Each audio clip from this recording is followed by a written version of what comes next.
அனைவருக்கும் வணக்கம்.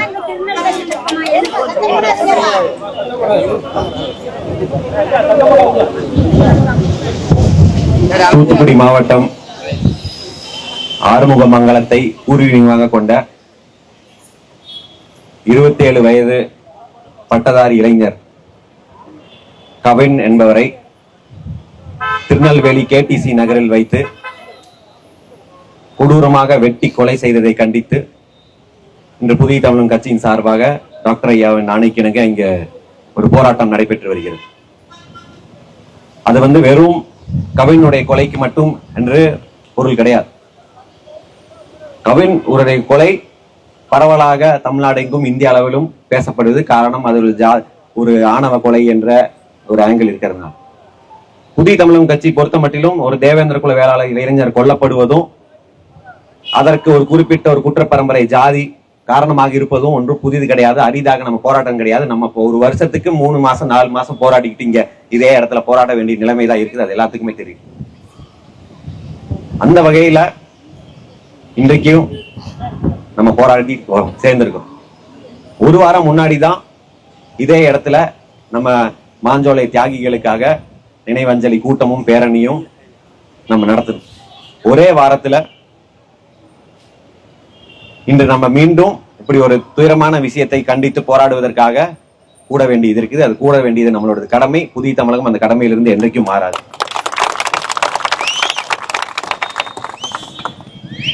பொதுவாக காதல் திருமணங்கள் அப்படி எல்லாம் பார்க்கும்போது 2014-15 ஆண்டுகள், அதாவது 10 ஆண்டுகளுக்கு முன்பே புதிய தமிழகம் இதே நெல்லையில ஒரு மாநாடு, மத்திய சமூக நீதித்துறை அமைச்சரை அழைத்து ஒரு மாநாடு நடத்தினோம். எதற்கென்றால் அன்றைக்குமே ஆணவ கொலைகளுக்கு எதிராக தான் மாநாடு நடத்தணும். அந்த மாநாட்டில் கூட டாக்டர் என்ன பேசினார் என்றால், இந்த கலப்பு திருமணங்களை புதிய தமிழகம் ஊக்குவிக்கிறது கிடையாது. அது ஒரு ஜாதி ஒழிப்புக்கான ஒரு கருவியா புதிய தமிழகம் நினைக்கல. நீ போய் வேற ஜாதி பொண்ணு கல்யாணம் பண்ணு அப்படிங்கிறது எந்த காலத்திலையும் புதிய சொன்னதில்லை. அது ஒரு ஜாதி ஒழிப்பு கருவியாகவும் பார்க்கறது கிடையாது. பல பேர் முற்போக்கு பேசியவர்கள் அப்படி நினைக்கிறாங்க. ஆனால் புதிய தமிழகம் அப்படி அது புதிய தமிழ் நிலைப்பாடு கிடையாது. நீ அன்று அந்த கூட்டத்துல ஆணவ கொலைகளுக்கு எதிரான மாநாட்டுல மத்திய சமூக நீதித்துறை அமைச்சரை அமர வைத்து டாக்டர் என்ன பேசினார் என்றால், நீ உனக்கு காதல் இருந்தாலும் வேற சமுதாயத்தில் இருந்தாலும் அதை நீ தியாகம் பண்ண வேண்டியது இருக்கும். ஏன்னா நீ காதலிப்ப, அதற்காக ஒரு மோதல் வரும். அந்த மோதலுக்கு அந்த கிராமம் வரணும், அந்த பக்கத்துல இருந்து அந்த ஒரு ஜாதியோடைய கிராமம் வரும், 2 ஜாதி மோதல் வரும். அதற்கெல்லாம் நமக்கு இப்ப கிட்ட சக்தி கிடையாது. நம்ம முன்னேற வேண்டியது இருக்குது. அப்படி ஒண்ணும் நம்ம ஜாதியில பொண்ணுகள் இல்லாம கிடையாது. அதனால அதையெல்லாம் தியாகம் செய்துக்காவது நம்மளுடைய வளர்ச்சி தான் முக்கியம் என்று அன்னைக்கு பேசினார். அதெல்லாம் இருந்த போதும் கூட காதல் என்பது எல்லாத்துக்கும் வரக்கூடியது. அதுவும் இந்த கவின் இந்த பிரச்சனையை பார்க்கும்போது கவினும் சரி அந்த பெண்ணும் சரி ஜாதி என்றால் என்னன்னே தெரியாம வளர்ந்தவங்க. அவர்கள் எல்லாம் ஒரு பொருளாதாரத்துல ஓரளவுக்கு நடுத்தர நிலையில் இருந்தவர்கள்.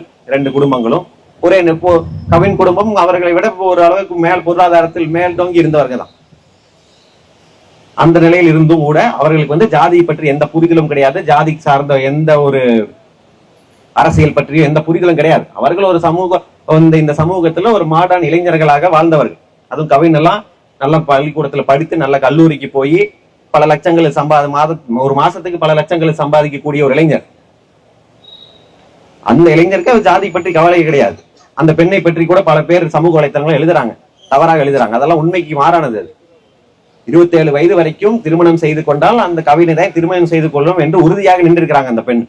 அதனால அந்த பெண்ணை கொச்சைப்படுத்த வேண்டிய வேலையெல்லாம் நமக்கு கிடையாது. அந்த காதலை பிரிக்க வேண்டும் என்றால் கொலை செய்து மரணத்தில் தான் பிரிக்க முடியும் என்று முடிவு செய்துதான் இந்த குடும்பம், அந்த பெண்ணினுடைய குடும்பம் திட்டம் போட்டு கவினை வரவழைத்து வெட்டி கொலை பண்ணியிருக்கான். அதுவும் வாங்க பேசலான்னு கூட்டிட்டு போய் நம்ப வைத்து ஒரு இடத்துக்கு கூட்டிட்டு போய் அங்க மிளகாப்பொடி வைத்திருக்கிறான், அருவாளை வைத்திருக்கிறான், எல்லாமே தயாராக வைத்துக் கொண்டு அவன் ஒருத்தன் கொலை பண்ணானா இல்ல கூட கூலிப்படைகள் எப்பவுமே அவனுக்கு தனியா கொலை பண்ற அளவுக்கு எல்லாம் தைரியம் கிடையாது. எப்பவுமே கூலிப்படையை கூட்டிட்டு தான் வருவானு. அப்படி வந்தாங்களா என்று நமக்கு தெரியாது. நேற்று நாங்க புதிய தமிழகம் கட்சி சார்பாக ஆறுமுகமங்கலத்துக்கு நாங்கெல்லாம் போயிருந்தோம். போய் அவருடைய குடும்பத்திற்கும் ஊராருக்கெல்லாம் ஆறுதலாக அவர்களுக்கு என்றும் துணையாக இருப்போம் என்று பேசிட்டு வந்திருந்தோம். அந்த நேரத்துல அங்க வந்து அமைச்சர்கள், மூத்த அமைச்சர்கள் 2 பேர், நேரு அவர்களும் அனிதா ராதாகிருஷ்ணன் அவர்கள் வந்திருந்தாங்க. தென்மண்டல ஐஜி இவர்கள் எல்லாம் வந்திருந்தாங்க. அவர்கள் எல்லாம் பேசும்போது அந்த குடும்பமும் அந்த ஊர் இளைஞர்களும் ஒரு கோரிக்கையை நேற்று வைத்தாங்க. நீ அந்த பையனை கைது பண்ணி குண்டாஸ் போட்டுட்டீங்க, அந்த பெற்றோரை கைது பண்ணணும். அந்த பெற்றோர்னா அந்த பொண்ணுடைய பெற்றோர் சாதாரணமான ஆட்கள் கிடையாது. ஏதோ ஜாதி வெறியில தாட்டில் சுத்திட்டு இருக்கிற ஜாதி வெறி காட்டானுங்களை போல இருக்கிறது கிடையாது. அவங்க 2 பேரும் தமிழ்நாடு காவல்துறையில இருக்கக்கூடிய சப் இன்ஸ்பெக்டர். 2 பேரும் சப் இன்ஸ்பெக்டர். அப்படி இருக்கக்கூடியவர்களை கைது பண்ண வேண்டும். அவர்கள் வழக்கு கைது பண்றதுக்கு ஒன்றும் பெரிய விஷயம் கிடையாது. வழக்கு போட்டாச்சு. அவர்கள் மேல எஃப்ஐஆர் போலித்தது போலீஸ் தான். அவர்களை 2வது குற்றவாளி 3வது குற்றவாளியாக அது கொலை வழக்குல சேர்த்தாச்சு. அதுக்கு வன்கொடுமை தடுப்பு சட்டம் போட்டாச்சு. அப்புறம் கைது செய்யறதுக்கு என்ன யோசனை? அது என்ன யோசனை? அவர் வந்து அங்க உட்கார்ந்து ஐஜி இருக்கிறாரு, 2 மூத்த அமைச்சர்கள் இருக்கிறார்கள். அவர்கள் வந்து அந்த குடும்பத்துல அவர் சொல்றாரு, அவங்க அப்பா சொல்றாரு, கைது பண்ணாம நாங்கள் உடலை வாங்க மாட்டோம் என்று இன்றைக்கு வரைக்கும் போராடிட்டு இருக்கிறாங்க. அப்ப நாங்க வந்து ஆலோசிச்சுட்டு வரோம் அப்படின்னு சொல்லி போனாங்க. நைட்டு வந்து அவங்க அப்பாவை மட்டும் கைது பண்ண செய்தி வருது. அவங்க அம்மா இன்னைக்கு தலைமறைவா இருக்கிறாங்களா, இவங்க ஒழிச்சு வச்சிருக்காங்களான்னு நமக்கு தெரியாது. அப்போ அவர்களை வந்து கைது செய்யறதுக்கு என்ன இத்தனை யோசனை? அவங்க எல்லாம் சொல்றாங்க, நாங்க யோசிச்சுட்டு டிஸ்கஸ் பண்ணிட்டு வரோம். 1 மணி நேரத்துல சொல்றோம், 4 மணி நேரத்துல சொல்றோம் டிஸ்கஸ் பண்றது. இப்போ இதே சிவகங்கை மாவட்டத்துல அஜித் குமார் என்ற ஒரு இளைஞர் கொலை செய்யப்பட்டார். அவனை கைது பண்றதுக்கு யோசிச்சிருக்கீங்க நீங்க? யோசிக்கல. அங்க யோசிக்க வேண்டியதானே? அங்க யோசிக்கல. ஆனா இங்க கொலை வழக்கு போட்டு எஃப்ஐஆர் போட்ட 2 பேரை கைது பண்றதுக்கு உங்களுக்கு இவ்வளவு யோசனை. ஒரு 2 எஸ்ஐயை கைது பண்றதுக்கு, கொலை குற்றவாளி 2 எஸ்ஐயை கைது பண்றதுக்கு ஐஜி யோசிக்கணும், 2 அமைச்சர்கள் வந்து உட்காந்து யோசிக்கணும். இதுதான் உங்களுடைய இதுவா? அப்படின்னா எந்த ஜாதியை பாதுகாக்க வேண்டும் என்பது அவர்களுக்கு தெளிவா தெரிஞ்சிருக்குது, எங்களுக்கும் தெளிவா தெரியும். அதனால அப்படியெல்லாம் விட்டு பண்ண முடியாது. அதுதான் டாக்டர் ஐயா அவர்கள், இந்த நம்ம போராட்டம் வந்து வெறும் கவினுக்கானது மட்டும் கிடையாது. நம்ம இந்த கொலையை பாக்குறோம். இந்த கொலையை ஒரு குறிப்பிட்ட ஜாதி ஒருத்தன் செய்யறான், சுர்ஜித்ங்கிற ஒருத்தன் செய்யறான். அவனுடைய புகைப்படங்கள் எல்லாம் நீங்க பாத்தீங்களா? எல்லாரும் பார்த்திருப்பீங்க. நம்ம வந்து கவினோட அப்பா வந்து ஒரு விவசாயியா இருந்திருக்கிறாரு, அவங்க அம்மா வந்து டீச்சர். அவங்க பையன் எப்படி படிச்சு ஐடி வேலைக்கு போய் நல்லா சம்பாதிக்கிறான். 2 போலீஸோடைய பையன் என்னவா இருந்திருக்கணும்? இன்னும் பெரிய போலீஸ் அதிகாரி ஆகலாம் நினைச்சிருக்கலாம், நல்ல மருத்துவர் ஆகணும்னு நினைச்சிருக்கலாம், இன்ஜினியர் ஆகணும், ஏதோ தொழில் செய்யலாம் நினைச்சிருக்கலாம். ஆனா அவனை ரவுடி ஆக்கி வச்சிருக்கிறாங்க. கையில அருவா வச்சுட்டு ரவுடி ஆக்கி கூலிப்படை கும்பலா பொறுக்கி பையனா ஆக்கி வச்சிருக்காங்க.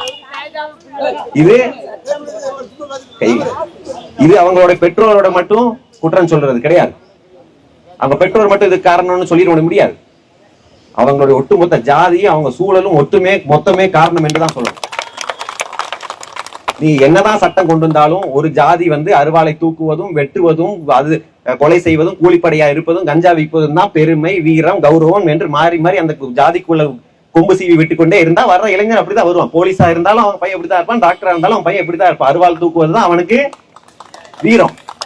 அப்படி இருக்கும்போது அதை வந்து யாரும் பேசுவது கிடையாது. எந்த கட்சிகளும் இங்க அந்த ஒரு குறிப்பிட்ட ஜாதி தான் அத்தனை கொலைகளுக்கும் காரணம் என்று பேசுவது கிடையாது. கவினோட கொலைக்கு யாரு காரணம்னா அந்த ஒரு ஜாதி. 2 நாளைக்கு முன்னாடி பாப்பாக்குடிங்கிற ஊர் திருநெல்வேலி மாவட்டத்துல, அங்க வந்து ஒரு அந்த ஜாதியை, அந்த குற்ற பரம்பரை ஜாதியை சேர்ந்தவங்க வந்து கஞ்சா விற்கிறான். அதை வந்து தேவேந்திர குல வேளாளர் இளைஞர் வந்து தட்டி கேட்டு அது கம்ப்ளைண்ட் பண்றான். அதற்காகவே வந்து அவன் அருவாள் எடுத்துட்டு போய் கஞ்சாவை போட்டுட்டு அருவாள் எடுத்துட்டு போய் வெட்ட போயிருக்காங்க. அவன் தப்பித்து ஓடி போய் ஒரு ஊருக்குள்ள இருந்திருக்கிறான். அங்க வந்து போலீஸை கூப்பிட்டுருக்காங்க, போலீஸையும் வெட்ட போயிருக்கான் அவன் கஞ்சா போதையில. அப்புறம் போலீஸ் சுட்டு பிடிக்க வேண்டியதா இருக்கு. அவனும் அதே ஜாதி தான். இங்க அஜித் கொலை செய்யப்பட்டார். அதுல அடித்து கொலை செய்யப்பட்ட அரெஸ்ட் பண்ணி வச்சிருக்காங்களே 6 பேர்ல, அதுல 5 பேரு அதே ஜாதியை சேர்ந்தவர்கள். உடுமலை சங்கரும் அதே ஜாதியை சேர்ந்தவர்கள். இங்க மணிமூர்த்தீஸ்வரத்துல ஒரு கேவலமான ஒண்ணு பண்ணுனான் நம்ம பையங்க மேல, அவனும் அதே ஜாதியை சேர்ந்தவன் தான். மணக்கரை முத்துவா மணக்கரை மணி என்பவர் ஒரு கூலிப்படையை வச்சு கொலை பண்ண, அவனும் அதே ஜாதி தான். நாங்குநேரியில பள்ளி மாணவர்களிடையே வெட்டுப்பட்டு அதை நீங்க பாத்திருப்பீங்க. பள்ளி மாணவர்களுடைய மோதல், பள்ளி மாணவர்களை அருவாளை வச்சு வெட்டிட்டான். ஸ்கூலுக்கு போற பையன் வெட்டுறான். வெட்டுனவன் எந்த ஜாதி? வெட்டுப்பட்டவங்க எந்த ஜாதின்னு சொல்ல தெரிஞ்ச தமிழ்நாட்டுக்கு வெட்டுறவன் எந்த ஜாதின்னு சொல்ல தெரியல. வெட்டணும் ஒரே ஜாதி தான். இத பேசாம இந்த விஷயத்துக்கு தீர்வு காணவே முடியவே முடியாது. இதை தமிழகத்தில் இருக்கிற அனைத்து அரசியல் கட்சிகளும் அனைத்து சமூகங்களும் புரிந்து கொள்ள வேண்டும். இந்த இயக்குனர் ரஞ்சித்ங்கிறவர் அறிக்கை விட்டிருந்தாரு. Caste prone atrocities prone area அவை மார்க் பண்ணணும். அதாவது இந்த போன்ற ஜாதிய குற்றங்கள் நடக்கும் ஏரியாக்களை அந்த பகுதிகளை வந்து கணக்கிட்டு அந்த இடங்கள் அதிக காவல்துறை குவிக்க வேண்டும் என்று குறிப்பிட வேண்டியது ஏரியாக்களை கிடையாது. அட்ராசிட்டி செய்யக்கூடிய ஜாதியை தான் நம்ம குறிப்பிடணும்.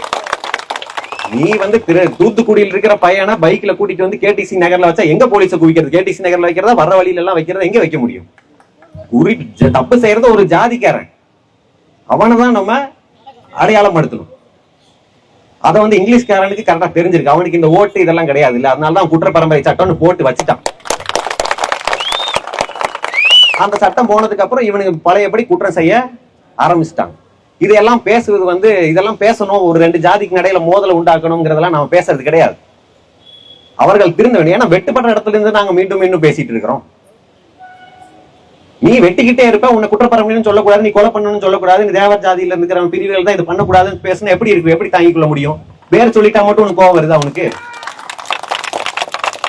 அப்புறம் ரெண்டு ஜாதி மோதல் இல்ல, எல்லா ஜாதி மோதலுக்கும் இவனுக்கு தான் காரணம். இந்த ஒரு ஜாதி தான் உட்காந்து எல்லா ஜாதிக்குமே மோதிட்டு இருக்கிறான். அவன் காட்டு மிராண்டித்தனத்தை இன்னும் போக்கவே இல்லை.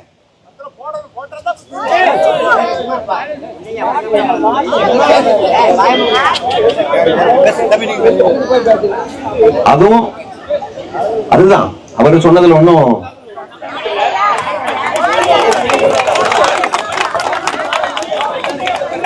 அப்படி காவல்துறையோ எல்லா கட்சிகளும் இதை பார்த்து கொண்டு, ஏன்னா காவல்துறையிலே ஜாதியா இருக்கிறானே, ஒரு பொண்ணு காதலிச்சதுக்காக வெட்டுனா எப்படி சும்மா இருக்க முடியும்?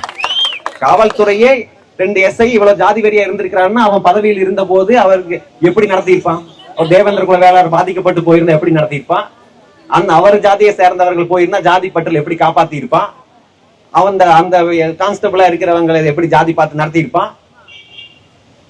இதெல்லாம் எவ்வளவு அபாயகரமானது. காவல்துறையே இப்படி ஒரு ஜாதி வெறி கூட்டம் இருந்தா, அதற்காக தான் 20 வருடத்துக்கு முன்பே நம்ம கலவரங்க நேரத்துல கருணாநிதி ஆட்சியில ஒரு சொல்லப்படாத விதி இருந்தது. இந்த 3 ஜாதிகளை சேர்ந்தவர்களை தமிழ்நாட்டுல தென் தமிழகத்துல பதவியில உயர் பதவியில வைத்திருக்க கூடாது, ஒரே காவல் நிலையத்துல பல பேர் ஒரே ஜாதியை சேர்ந்தவர்கள் இருக்கக்கூடாது என்று. இன்னைக்கு அது மாறி ஒரே காவல் நிலையத்துல ஒட்டுமொத்தமா ஒரு ஜாதி கண்ட்ரோல் இருக்கிற மாதிரி. அது பாருங்க எத்தனை காவல் நிலையங்கள் இருக்கு. இதையெல்லாம் காவல்துறை அரசுகள் அடக்க வேண்டும். இல்லை என்றால் கீழ நத்தத்துல நடந்த மாதிரிதான் நடக்கும். அதுக்கப்புறம் வந்து நீதிமன்றத்துக்கு முன்னாடி பண்ணிட்டீங்களே அப்படி பண்ணிட்டீங்களே என்னெல்லாம் நீங்க பேசக்கூடாது. அப்பதான் நீதிமன்றத்துக்கு வலிக்குதா? திருப்பி அது ஒரு பையன் ஒருத்தன் அவங்க அண்ணனை வெட்டிட்டான், வெட்டினவன் 1 மாசத்துல பெயில்ல போக முடியுது. பெயில் விட்டது யாரு? அதே நீதிமன்றம் தானே. அப்ப யாரு தப்பு? இது வெட்டினவன 2 கொலை பண்ணிட்டு வெளியே சுத்துறவன் அதே பெயில்ல விட்டது யாரு? நீ தானே. அப்ப அவன் பதிலுக்கு அவன் பார்த்து அவங்க அண்ணனை வெட்டினவன் வெளியே சுத்திட்டு இருக்கும்போது பார்த்தா கோவம் வராது அவனுக்கு? எத்தனை காலம் தான் இந்த சமூகம் பார்த்துட்டு இருக்கும்? எத்தனை காலம் தான் பார்த்துட்டு இருக்க முடியும்? அப்ப பதிலுக்கு நடப்பது வந்து இயற்கை. அந்த இயற்கையெல்லாம் நீங்களும் கட்டுப்படுத்த முடியாது, நாங்களும் கட்டுப்படுத்த முடியாது. நடக்க வேண்டியது நடந்துரும். அது நடக்க கூடாதுன்னு தான் காவல்துறைக்கு எச்சரிக்கை வரும். எத்தனை காலம் தான் பொறுத்துக்கிறது உங்களை? நாங்க 2000 வருஷமா பொறுத்துக்கிட்டோம், பொறுத்துக்கல. அதை பொறுக்க வேண்டிய விதத்துல பொறுத்துக்கிட்டு இருந்தோம் அன்னைக்கெல்லாம். இன்னைக்கு சட்டம் வந்துருச்சு, அதிகாரம் உங்க கையில இருக்கிறவங்க இருக்குது. அதனால எங்களுடைய பதிலடிய அடக்கிறதுக்கு உங்களுக்கு கையில பலம் இருக்கு. அந்த பலம் இல்லாம இருந்தா நீ இன்னைக்கெல்லாம் இந்த மாதிரி உன் அருவாள் மட்டும் பேசாது, எல்லாரும் அருவாளும் பேசு. இது மாதிரி ஒரு கேஸ்ட் இன்ஃப்ளமேட்டரி, ஜாதியை தூண்டுற விதமாக பேசுறதுக்கு எனக்கு பிடிக்காது. ஆனா என்ன செய்யறது? மருத்துவம் படிச்சுட்டு வந்து இதைதான் பேச வைக்கிறாங்க. நாங்க படிங்கிறோம், நீ வெட்டு கூத்துன்னு. நாங்க 20 வருஷத்துக்கு முன்னாடி சண்டியர்னு படம் வந்தப்ப எதிர்த்தோம். அதுல அருவாள் கலாச்சாரம் வருது பொம்பன்னு வந்தப்ப எதிர்த்தோம். அப்பெல்லாம் இவனுக்கு வந்து ஐயோ படத்தையில எதிர்த்து விளம்பரம் தேடுறாருன்னு. இன்னைக்கு தெரியுதா? அவன் கையில அருவாள் வச்சு இன்ஸ்டாகிராம்ல போட்டுட்டு இருக்கும்போது அதோட விளைவு தெரியுதா உனக்கு? 20 வருஷத்துக்கு அப்புறம் தாண்டா எங்களுக்கு புரிஞ்சது புரியும்.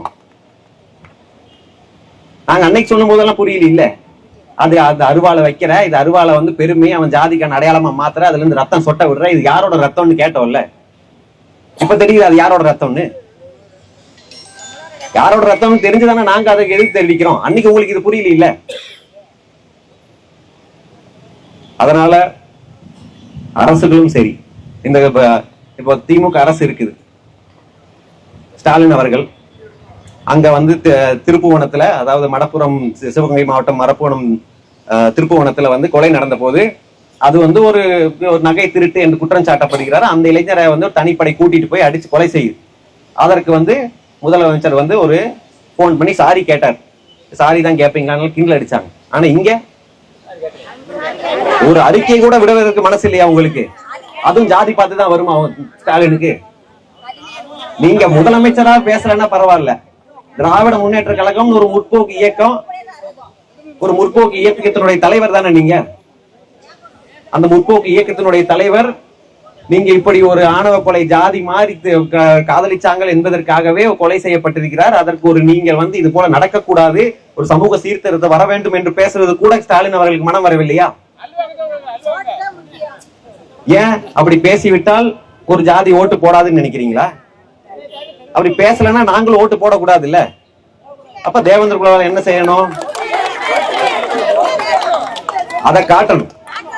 அத வந்து திமுகவுக்கு அவருக்கு என்ன ஒரு அறிக்கை விட, இங்கிருந்து மருத்துவமனையில உடல்நலம் சரியில்லாம படுத்திருக்கிறாரு, அங்கிருந்து யூபி குஜராத்ல நடக்கிறதுக்கெல்லாம் சமூக பிரச்சனைகளுக்கெல்லாம் அறிக்கை விட தெரிந்த முதலமைச்சர் அவர்களுக்கு தூத்துக்குடியும் திருநெல்வேலியில் நடக்கிறதுக்கு அறிக்கை விட தெரியாதா? அவர்கள் நேற்று அமைச்சர்கள் வந்தாங்க, அந்த குடும்பத்துக்கிட்ட ஒரு மன்னிப்பு கேட்ட மாதிரி கூட இல்ல. எப்பதான் நீங்க உடலை வாங்குவீங்க என்பது பேரம் பேசுறதுக்கு ஒரு ஏஜென்ட கூட்டிட்டு வந்தாங்களே தவிர அவர்களோட ஒரு மன்னிப்பு கேட்டு இது தவறாக நடந்திருக்க கூடாது, இதுக்கு நாங்க நடைமுறை எடுக்கிறோங்கிறதுக்கு அப்படி எந்த விதமான இதுவும் தெரியல அவங்க கிட்ட. இன்னைக்கு கனிமொழி அவர்கள் மீண்டும் போயிருக்கிறாங்க. கனிமொழி அவர்கள் பாராளுமன்றத்துல பேசினாங்க, இது போல ஆணவ கொலைகளுக்கு எதிராக சட்டம் இயற்றணும்னு பாராளுமன்றத்துல பேசினாங்க. தமிழ்நாட்டுல உங்க அண்ணன் இந்த சட்டம் ஈட்டுறதுக்கு யார் தடுத்தா? ஈட்ட வேண்டியதானே? ஆணவ கொலை செய்தால் அந்த ஒட்டுமொத்த குடும்பத்தை தண்டிக்கப்படணும், அவங்க சொத்துக்கள் பறிமுதல் செய்யப்படணும், அதுக்கு பஞ்சாயத்து பேச வந்தவர்கள், அதுக்கு பஞ்சாயத்து பேசக்கூடிய காவல்துறை எல்லாத்தையும் இந்த வழக்கில் இணைக்கணும்னு சட்டம் கொண்டு வர வேண்டியதானே? யாரு தடுத்தா? ஏதோ வந்து ஒரு ஜாதி கோவித்துக் கொள்ளும் என்பதற்காக நீங்க அதை உங்களுக்கு ஓட்டு தான் முக்கியம்னா அவங்க ஓட்டு மட்டும் தான் முக்கியமா? எங்க ஓட்டு எவ்வளவு முக்கியம்னு உங்களுக்கு காட்டுவோம், அது தெரியும் உங்களுக்கு.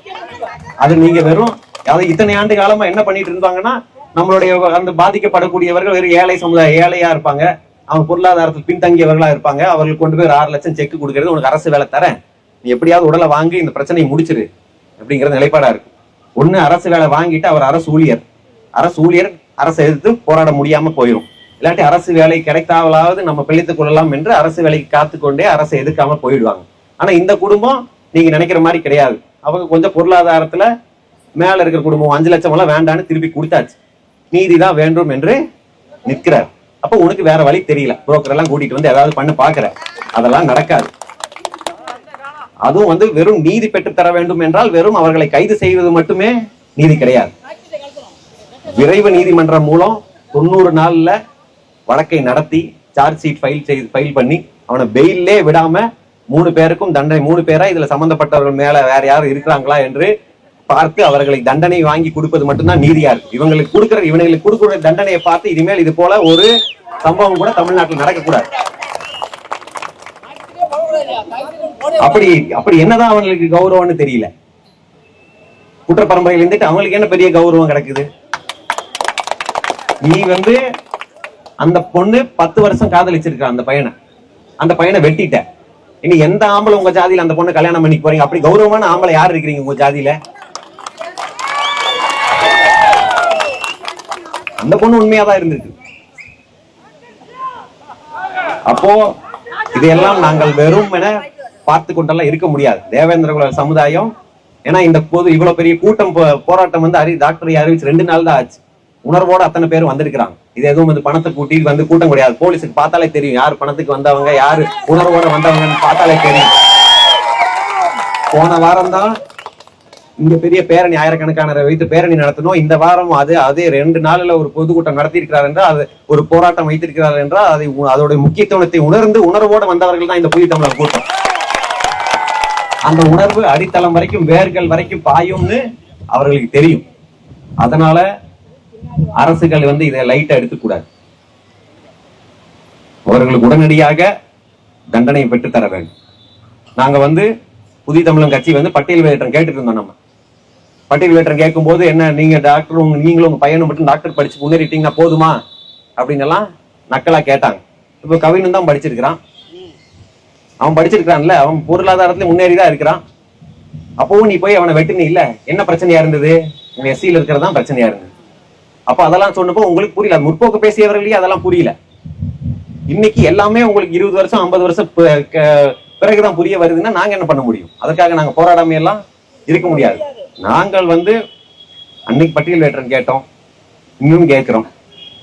தேவேந்திர குல வேளாளர் இளைஞர்கள் தேடி போய் கலப்பு திருமணம் எல்லாம் செய்யாதீங்க என்றுதான் எங்களுடைய நிலைப்பாடு. அதான் நம்ம சமுதாயத்தில் நல்ல பெண்கள் எல்லாம் இருக்கிறாங்க, அதெல்லாம் ஒன்றும் குறைபாடெல்லாம் கிடையாது. அங்க இருக்க இல்லாதது ஒண்ணு இங்க இல்லை.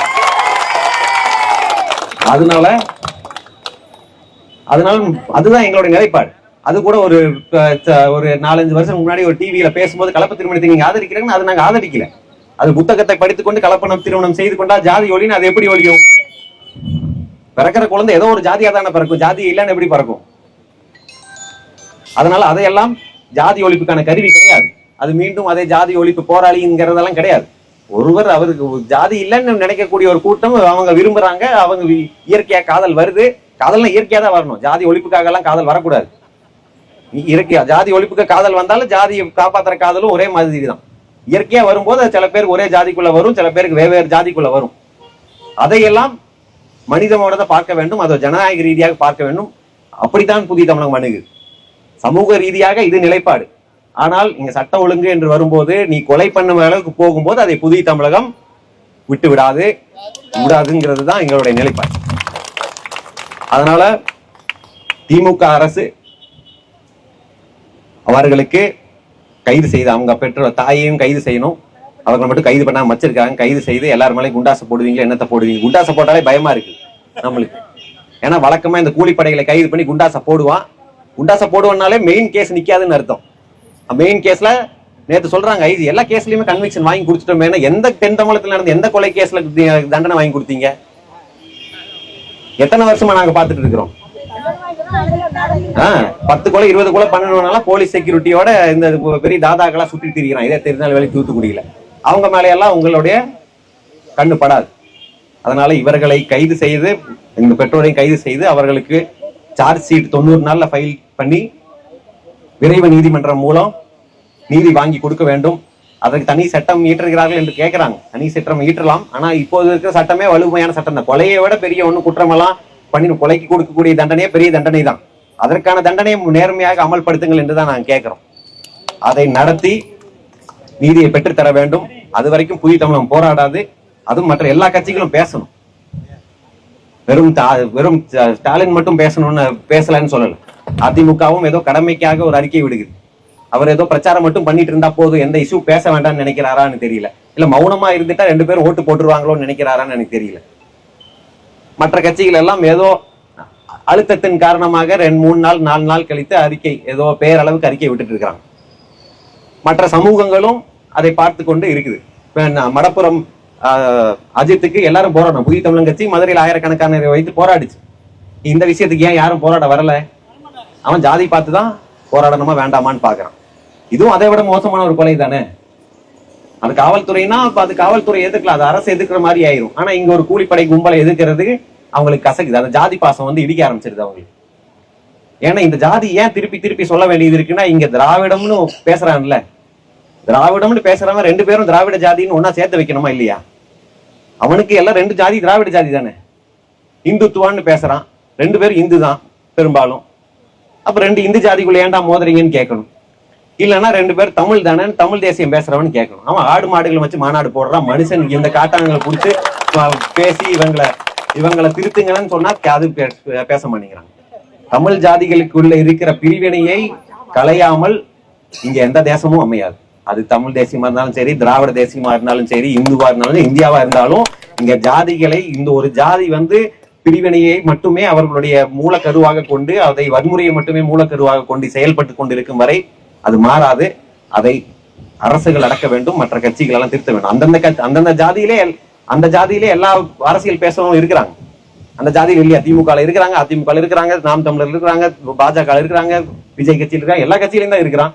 அவன் கட்சியில் இருக்கிறவனாவது திருத்தணும் இல்லை இவங்களை ஆனா திருத்துவது கிடையாது. மாறாக அவனை காப்பாத்துறதுக்கு தான் வரான். அவன் ஜாதிக்காரன் போலீஸும் அதுக்கு தான் வராங்க. அவனை எப்படி காப்பாத்தலாங்கிறதுக்கு தான் வராங்க. அது சொன்ன இவரு அண்ணன் ராஜையா சொன்ன மாதிரி காசி பாண்டியன் இங்க இருக்கிற இன்ஸ்பெக்டர் அவர் அவரும் ஒரே சமுதாயத்தை சேர்ந்தவன் காப்பாற்ற முயற்சிக்கிறாரு. அதுக்கப்புறம் ஒரு முன்னாள் ஏடிஜிபி ஒருத்தர் தாமரை கண்ணன் ஏதோ பேர், அவரும் இதற்கு பஞ்சாயத்து பேச இந்த எஸ்ஐ தம்பதிகளை எப்படி பாதுகாக்கலாங்கிறதுக்காக பஸ் வராரு. அப்ப அவனுக்கெல்லாம் ஜாதி பாசம் கரெக்டா இருக்கு. நம்மளுக்கு தான் அது இருக்கணும். அது நம்மளுக்கு எங்க, அது நம்மளுக்குள்ளே பிரிப்பதற்கு நம்மளுக்கு உடலை வாங்கி எப்படியாவது வாங்கி கொடுத்துடணும்னு ஒரே பதட்டத்தோட நேத்து ஒருத்தர் வந்தாரு. சீக்கிரம் போங்க அப்படிங்கிற அது போன்ற ஏஜென்ட் எல்லாம் நம்ம கூட இருக்கும்போது அதெல்லாம் நம்ம கவனமாக கையாள வேண்டும். அந்த கவனமாக கையாண்டு புதிய தமிழகமா இந்த சிவப்பு பச்சை கொடியேற தேவேந்திர குல வேளாளர்கள் நின்றால் மட்டும்தான் இது போன்ற கொலைகளை தடுத்து நிறுத்த முடியும். டாக்டர் ஐயா அவரின் கையில் அதிகாரத்தை கொடுத்தால் மட்டும்தான் இது நிறுத்த முடியும். இல்லாட்டி இந்த காட்டு மிராண்டி கும்பலாம் தமிழ்நாட்டுல வேற யாரும் அடக்க முடியாது. 500 வருஷத்துல அடக்கிய ஒரே ஆள் டாக்டர் ஐயா மட்டும்தான். அந்த வரலாறு இருக்கு. பல ஊர்களை காலி பண்ணி தொடச்சு வச்ச வரலாறு எல்லாம் எங்களுக்கு இருக்கு. காவல்துறை முடியலைன்னா சொல்லுங்க, நாங்க பாத்துக்கிறோம். நன்றி. நன்றி.